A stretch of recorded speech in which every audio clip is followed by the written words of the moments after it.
हे दोस्तों, स्वागत है आपका हमारे चैनल पर। यहाँ हम लेकर आते हैं फिल्मों की असली कहानियाँ, हर सीन, हर ट्विस्ट और छुपी हुई डिटेल्स के साथ। चाहे हॉरर हो, थ्रिलर हो या इमोशनल ड्रामा, आपको यहाँ मिलेगी हर मूवी की सिंपल और इंटरेस्टिंग एक्सप्लेनेशन। तो तैयार हो जाइए, क्योंकि शुरू करते हैं आज की मूवी को एक्सप्लेन करना। The Conjuring 2013 Annabelle doll. Film start होती है 1968 में। दो यंग नर्सेस डेबी और कैमिला और एक लड़का रिक वॉरेंस को बताते हैं एक क्रीपी डॉल के बारे में, एनाबेल। नर्सेस कहती हैं कि डॉल अपने आप मूव करती है, वॉल्स पे लिख देती है मिस मी, और रात में उनके कमरे के अंदर आ जाती है। एड और लोरेन वॉरेन उन्हें समझाते हैं कि डॉल खुद भूत नहीं है, बल्कि एक कॉन्डुइट है, एक रास्ता जिसके जरिए एक डेमोनिक एंटिटी उनके घर में आ रही है। ये ओपनिंग एक सेटअप है कि वर्ल्ड में सुपरनैचुरल चीजें रियल है और वॉरेंस उनके अगेंस्ट लड़ते हैं। 1971 पेरन फैमिली एक पुराने फार्म हाउस में शिफ्ट होती है। रॉजर पेरन फादर एक truck driver, Carolyn Perron mother family को प्रोटेक्ट करने वाली, Andrea, Nancy, Christine, Cindy, April उनकी 5 बेटियां, सभी अलग अलग एज की। और लास्ट है सैडी, उनका पेट डॉग। डॉग घर के अंदर आने से मना करता है और रात को बाहर बांध दिया जाता है। अगली सुबह फैमिली उठती है तो सैडी डेड मिलता है। ये पहला क्लियर साइन था कि घर में कुछ बुरा है। घर में अजीब चीजें होना शुरू हो जाती हैं। सुबह फैमिली देखती है कि सभी घड़ियां एग्जैक्ट 3:07 AM पे रुक जाती है। सिंडी, जो स्लीप वॉकर है, रात को उठकर बार बार अलमारी के पास जाकर रुक जाती है। क्रिस्टीन को रात को कोई उसका पैर खींचता है। अप्रैल एक इमेजिनरी फ्रेंड रोरी बनाती है, जिसे वो म्यूजिक बॉक्स के मिरर में देखती है। कैरोलिन के शरीर पर अनएक्सप्लेन ब्रीज आने लगते हैं। हर दिन नए मार्क्स बन जाते हैं। एक दिन नैन्सी और क्रिस्टीन अपने कमरे में होती है, तब अलमारी के अंदर से लाउड बैंग की आवाज आती है। डोर स्लैम होता है और क्रिस्टीन चिल्लाती है, there is someone behind the door. अलमारी के अंदर एक शैडोई फिगर दिखता है। सिंडी फिर से स्लीप वॉकिंग करते हुए अलमारी के पास चली जाती है। अलमारी के पीछे एक हिडन बेसमेंट मिलता है जो पहले सील था। रॉजर चेक करता है और वहां से क्रीपी वाइब्स आने लगते हैं। कैरोलिन एक दिन एड और लोरेन के सेमिनार में जाते हैं। उसके बाद वो उनसे पर्सनली मिलकर अपने घर आने की रिक्वेस्ट करते हैं। एड वॉरेन डेमोनोलॉजिस्ट एक्सोर्सिज्म और रिचुअल्स करते हैं। लोरेन वॉरेन अपनी साइकिक विजन से स्पिरिट्स को फील कर सकती है। घर में आते ही लोरेन एक डार्क ऑरा फील करती है। वो अप्रैल से मिलती है, जो उसे रोरी का म्यूजिक बॉक्स दिखाती है।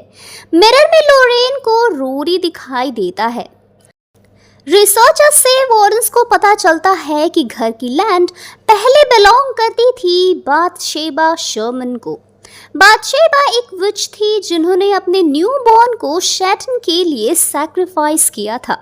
फिर वो अपने आप को एक बड़े ट्री पे हैंग करके मर गई थी। उसने मरने से पहले लैंड को एक श्राप दिया, जो भी मेरे लैंड पे रहेगा मैं उसकी फैमिली को अपना बनाऊंगी। लोरेन फील करती है कि बाथशेबा स्पेसिफिकली कैरोलिन को टारगेट कर रही है। उसका एम है कैरोलिन को प्रोसेस करना और उसे अपने बच्चों को मारने के लिए मजबूर करना। वॉरेंस अपने इन्वेस्टिगेशन टीम के साथ घर में कैमरास और ऑडियो रिकॉर्डर्स लगाते हैं। उनका मकसद है चर्च को प्रूफ देना ताकि ऑफिशियल एक्सोर्सिज्म हो सके। सिंडी स्लीप वॉक करते हुए अलमारी के अंदर चली जाती है। अलमारी के पीछे एक क्रॉल स्पेस मिलता है। लोरेन नीचे गिर जाती है और बेसमेंट में फंस जाती है। बेसमेंट में उसे एक विजन दिखाई देता है, जिसमें रोरी की माँ अपने बच्चे को मार रही होती है। ये कंफर्म करता है कि कर्स जनरेशन से फैमिलीज को डिस्ट्रॉय करता आ रहा है। लेक के पास जाते हुए लोरेन को अपनी डॉटर जूडी के डेथ का विजन दिखाई देता है। उसे लगता है कि डीमंस उसकी बेटी को हार्म करेगा। यह अटैक उसके साइकिक पावर्स को वीक करने के लिए होता है। कैरोलिन का बिहेवियर और भी ज़्यादा अबनॉर्मल होता जाता है। एक दिन वो सडनली डिसअपीयर हो जाती है और अपनी 2 बेटियों को लेकर फार्म हाउस के बेसमेंट में चली जाती है। वॉरेंस रियलाइज करते हैं कि कैरोलिन पूरी तरह से बाथशेबा के पोजीशन में है। अब बारी आती है एक्सोर्सिज्म की। कैरोलिन को कुर्सी में बांध दिया जाता है। एड वॉरेन डिसाइड करता है कि वो खुद एक्सोर्सिज्म करेगा। कैरोलिन वॉयलेंटली रिएक्ट करती है। कुर्सी हवा में उठ जाती है, वॉल्स शेक करती हैं और उसका चेहरा डेमनिक हो जाता है। आवाज़ बहुत ही टेरिफाइंग। एक मोमेंट पर कैरोलिन अपनी बेटियों को छुरी से मारने जाती है। लोरेन उसे याद दिलाती है कि वो एक माँ है और अपने बच्चों से प्यार करती है। कैरोलिन डेमन के अगेंस्ट फाइट करती है। एड एक्सोर्सिज्म कंटिन्यू करता है। The power of Christ compels you and finally Bathsheba एक हॉरिबल स्क्रीम के साथ कैरोलिन के शरीर से बाहर निकल जाती है। कैरोलिन अब फ्री हो जाती है और अपने बच्चों को हग करती है। फैमिली सेफ होती है।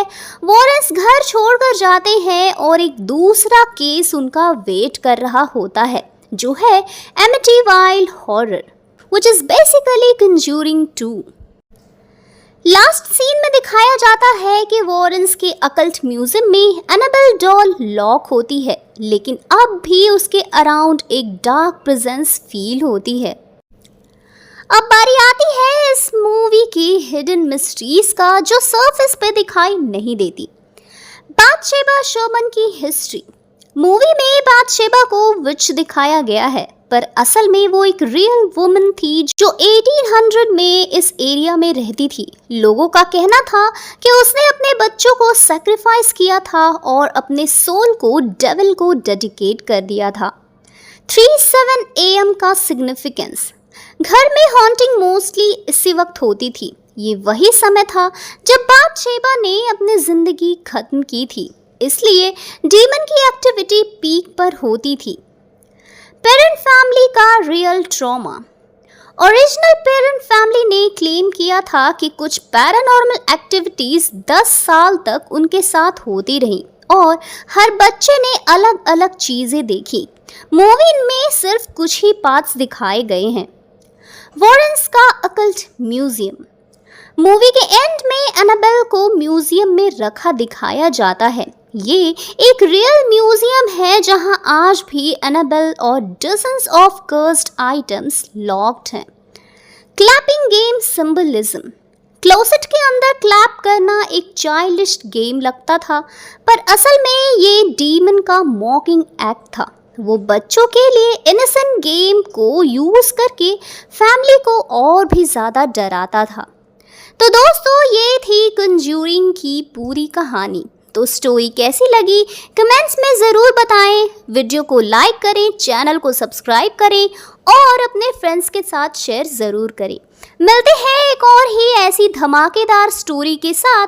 Till then, bye bye, take care.